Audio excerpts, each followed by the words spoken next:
there's people that just think Democrats are evil. Marjorie Taylor Greene said we were evil the other day. She called us the enemy, right? And I think the thing she's is called that me many things. So I'm sure she's called you a number of things. So,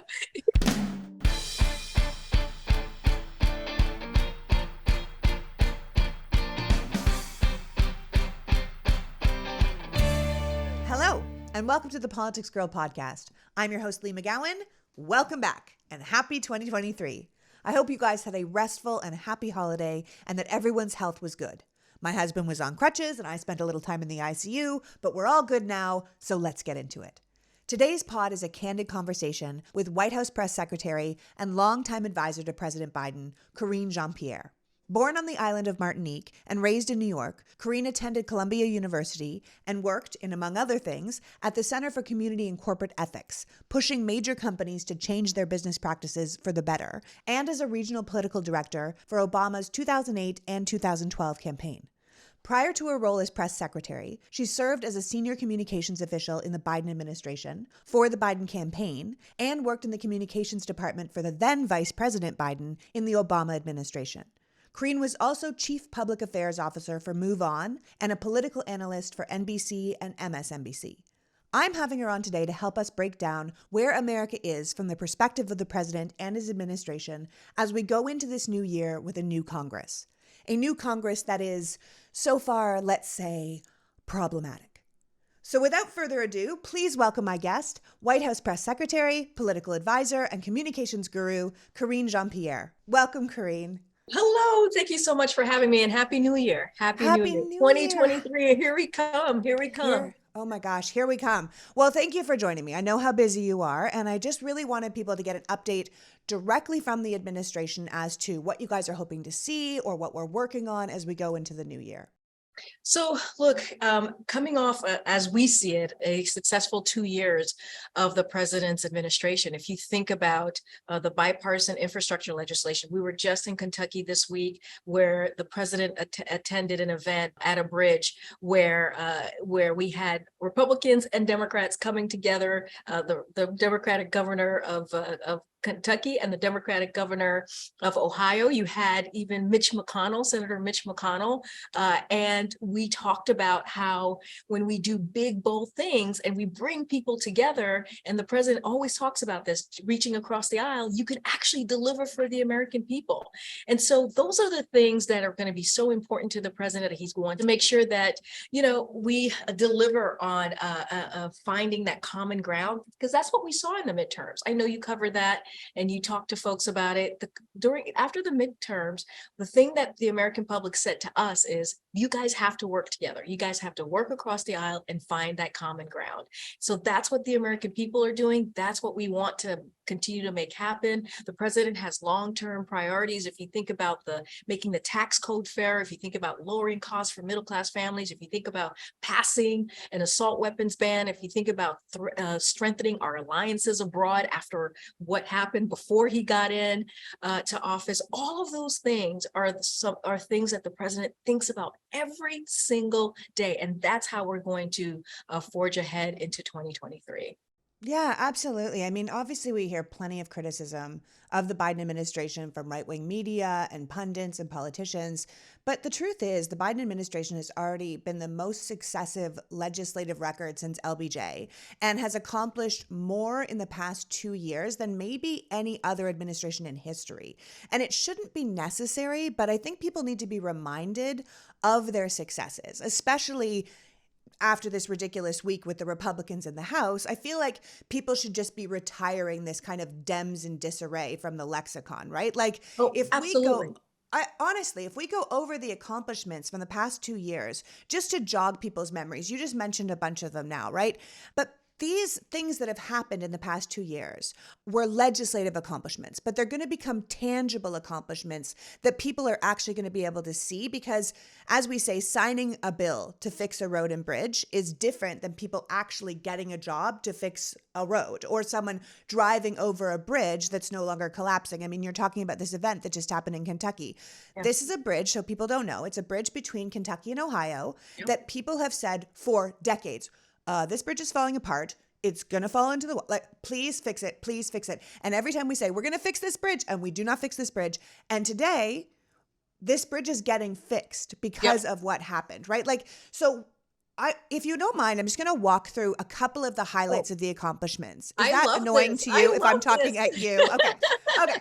So here we go. So do it. Just to remind people, because I think we forget, we get so caught up in the drama that we forget what's really happened, right? So obviously the first thing Biden passed coming into his administration was the height of the pandemic and the decimation of our economy. So we had the American Rescue Plan, which clearly saved the economy from a deep recession, allowed us to kind of move through the pandemic. And as you guys have always said, shots in arms, money in pocket, right? But it also got our kids back into school, which as a mother, I can tell you, I really appreciate it, right? So then, despite hearing that bipartisanship was a fool's errand, the next major piece of legislation that you guys passed was the infrastructure bill, which we're talking about these bridges, right?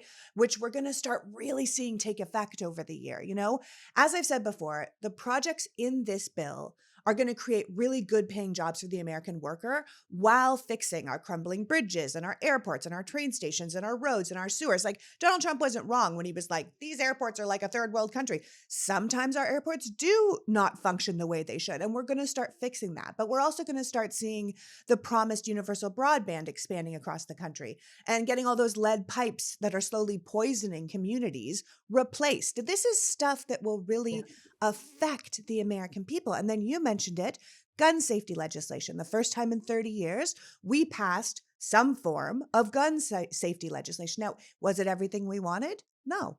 But it's the first time in forever that we've done anything at all. And then we roll into last summer and we got the Chips and Science Act signed. And that's going to bring domestic manufacturing jobs back to the U.S. In fact, this act has already sparked $200 billion in private investments, right? Yeah, For U.S. It's crazy. For U.S. insane. Semiconductor, that's going to, it's so great. I mean, it is great. Not government investment, by the way, people. Yes. Private investment. That's exactly right. We're bringing these jobs back, strengthening our supply chain, bringing these jobs back to America. And then, of course, as you mentioned, the president signed the Inflation Reduction Act, which was, among other things, the biggest piece of legislation we've ever had to address the climate crisis. But it's also lowering energy costs, strengthening the Affordable Care Act, making prescription drugs more affordable, capping insulin prices for Medicare recipients. This kind of stuff. And we're finally going to have corporations, major corporations. This is something that people love. Pay their fair share of tax, 15% minimum tax. As President Biden tweeted this week, the days of the wealthiest companies not paying taxes are over. So this is really exciting stuff. And so despite what Reagan tried to sell us on, the government really can be there to help if you have the right government. Yeah. And let's not forget too, just want to just say this to folks. Remember, during the last administration, Infrastructure Week was a joke. It became a joke. And you have this president reaches across the aisle, works with Republicans. Again, going back to the trip that we just did in Kentucky on this massive, important bridge, which is an artery, a big artery for that region. And we got it done. And so to your point, it is we have seen the most significant legislative record since LBJ. And I want to say something else. When we looked at the midterms, right? And you looked at the Democrats who were running across the country, and they ran on Biden's agenda. And guess what? They won. And the results that we saw was that President Biden had the best first midterm of any Democratic president in over 60 years because he led the conversation, he led the messaging, he led with the historic pieces of legislation, now clearly law, and it mattered. The American people actually responded because guess what? The bipartisan infrastructure legislation, the American Rescue Plan, the Inflation Reduction Act, you name it, the gun reform legislation, let's not forget the PACT Act that is going to help our veterans, who have to really deal with health issues that they were exposed to when they were fighting and putting their lives at risk for us. that all of those things are popular. They are popular with the American people. And so look, that's what we're going to continue to do in 2023. We're not going to stop there. We're going to continue that work. And look, we're looking at what's happening in Congress right now. As you know, I know you're paying really close attention. We've been pretty clear. We have said, the president has said his door is open. He wants, again, to find common ground. He's willing to work with Democrats, independents, Republicans, as long as they are willing to deliver for the American people. Yeah. And you're talking about the midterms, and you're saying that these things were popular with the American people, but I also think the American people appreciate being seen. They appreciate being heard. They appreciate that someone's looking out for them because we're hoping to build on these accomplishments, obviously.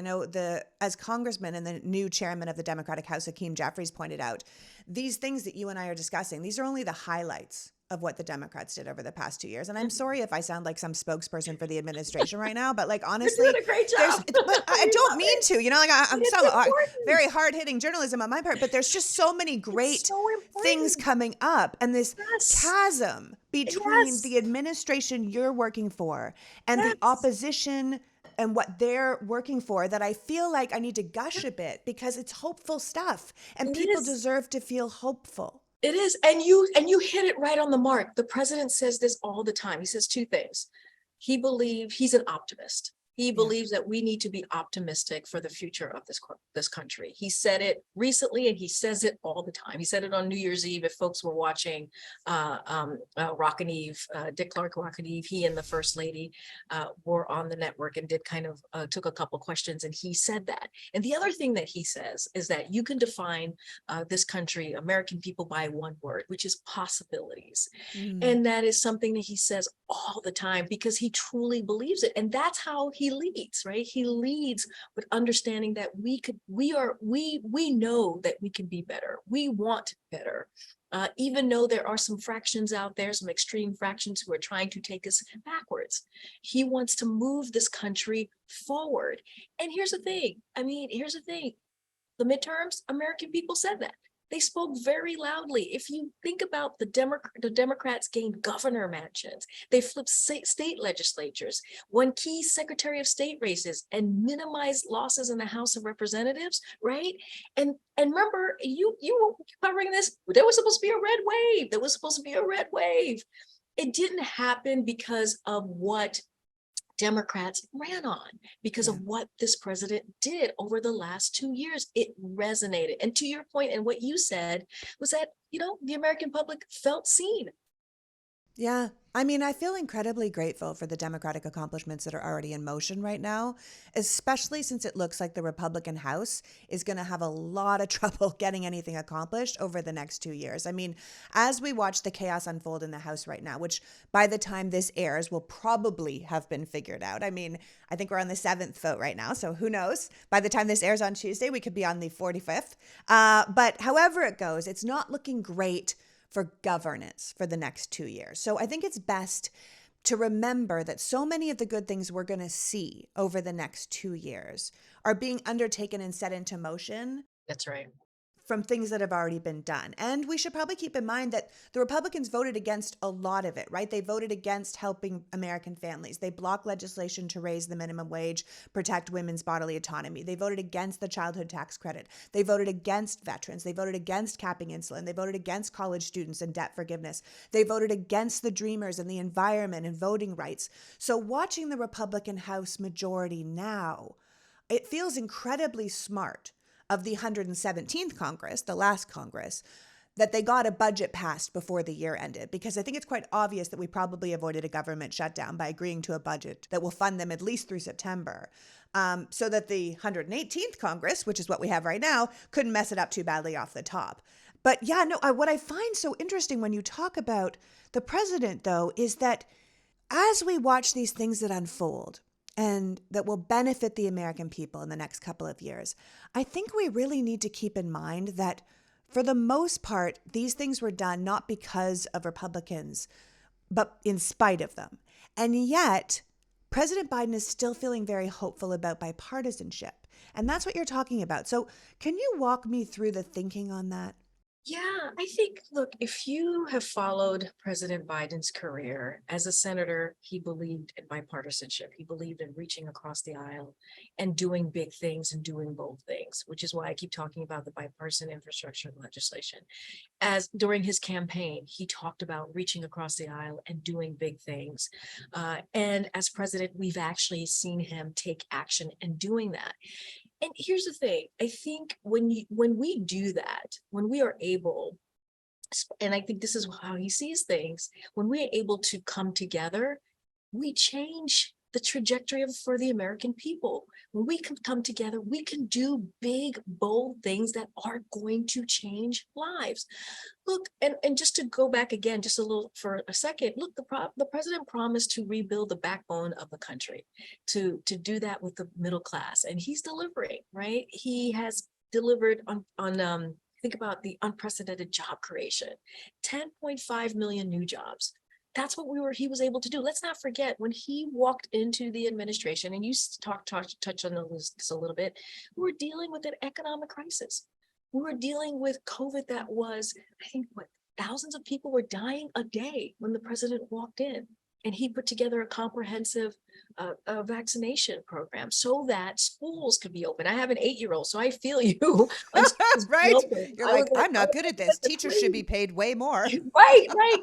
Please. And we're seeing the economy grow. Real wages are up. You think about these real good paying jobs, union jobs. You don't have to have a college degree. When you think about what the bipartisan infrastructure legislation is going to do in creating those jobs and other pieces of legislation that we've been able to pass. Inflation is moderating. We understand that people are still feeling the pinch. We don't want to deny people what they're feeling. We get it.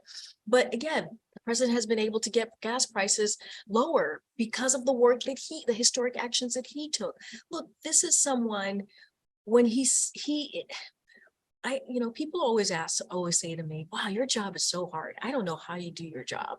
You have to do this. I can't believe you must. Karine, your job is incredibly hard. And I'm going to tell you, I don't know how you do your job. So I'm just going to reiterate, those people are entirely correct. I appreciate that. But I got to tell you, the way that I feel about it, yes, it's hard. It's a hard job. Totally get it. But we're doing good things, right? And I'm working for someone when he says what he says, he actually does. And to your point, you were saying you were gushing and you didn't mean to feel like a spokesperson, but you're just telling the truth. You're just laying out what we've been able to do.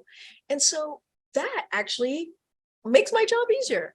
Really, truly. I mean, I still have to cut through the noise, right? There's a lot of noise. There's a lot of speculation. There's a lot of distrust. But I'm happy to do that because we are doing good things here. We are truly doing things that is going to change the lives of Americans. It's going not just in a couple of years, but for generations. Right. And it's historical. It is a historical administration for so many reasons. Legislation, the people you see represented in this administration, and that matters.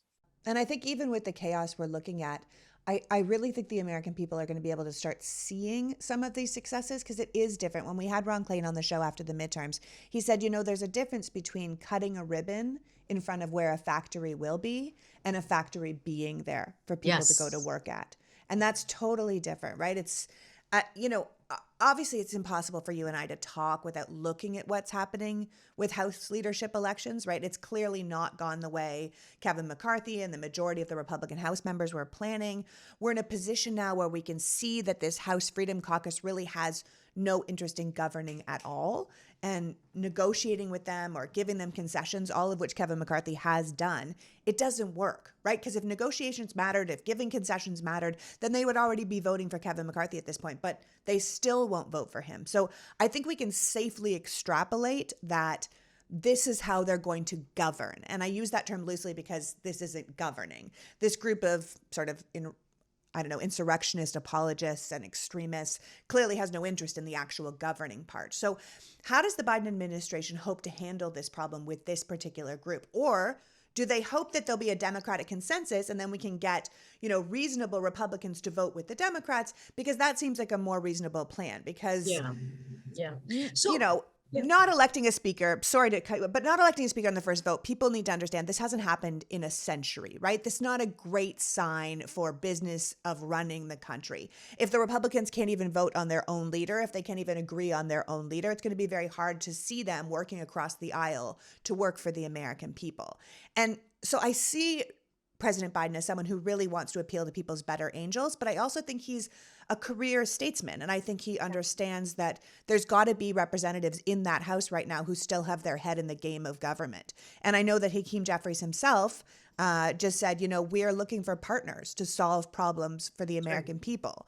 We're not looking to help the Republicans save themselves from their own dysfunction, right? Yeah. And look, when we think about this president, and it's a little bit of what we just talked about is, you have to stand for something. Yeah. Right? You really do. And you see what he stands for. And he stands for the betterment of others, right? He understands what it means, I think better than most, what it means to be president because he's been a senator and because he was a vice president. And because he's lived through a real life with real loss and real existence, and he knows what it's like to be a real American. Exactly. And all of those things matter. And I think that's why you see who you see sitting behind the Resolute desk or standing at the podium or delivering what we've been able to deliver, which is these historic pieces of legislation, again, that will change people's lives. And so that, I think when you talk about governing and how we're going to govern, I think that's what you've kind of seen the last couple of days, right? In the last couple of days, in the early days of 2023, you have seen a president who is showing how to govern. When you bring people from the other side, you bring a bipartisan group of congressional members, local electeds, and say, hey, this is how we were able to deliver, and this is what we're going to do with this law that was just passed. We're actually going to make a difference in your everyday life. You know what? Thinking about the bridge, iron workers, guess what? Here, we're gonna create more jobs, more opportunities. Again, real paying jobs, union jobs, right? We're going to change the lives of people who need that transportation or need the roads or that bridge to get to work or to cross over that bridge. And you just said it, all of those historic pieces of legislation that we just passed, the Inflation Reduction Act, the Chips and Science Act, which we're actually already seeing effects of that with manufacturers making those private businesses coming back to the US and making real investments right here.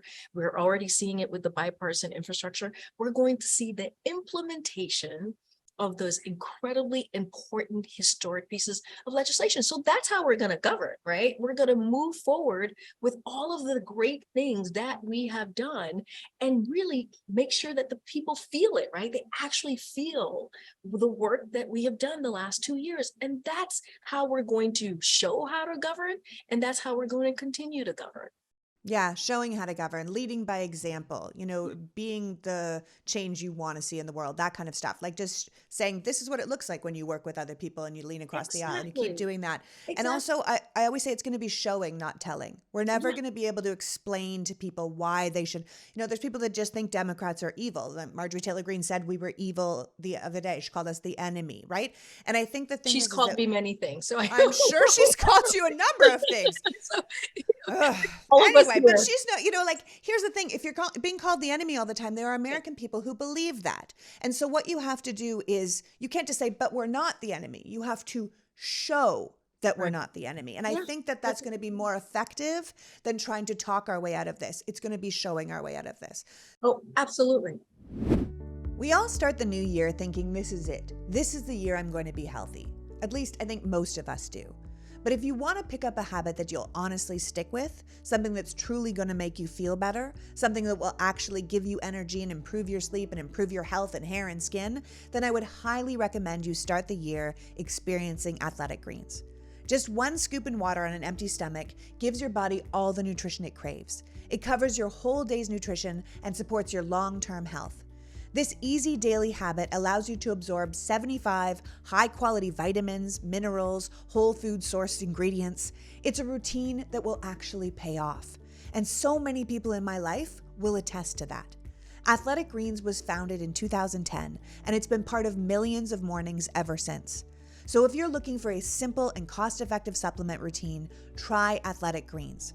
Right now, Athletic Greens is giving you 1 free year of vitamin D and 5 free travel packs with your first purchase. Go to athleticgreens.com/politicsgirl. That's athleticgreens.com/politicsgirl. New year, new you. Today's pod is brought to you by Thrive Cosmetics. I've been talking about Thrive for months now because their products are amazing. Thrive Cosmetics is a high-performance beauty and skincare line. Products that are made with clean, skin-loving ingredients that are 100% vegan and cruelty-free, which is important because you hear all those horrible stories about what happens to animals when they test makeup.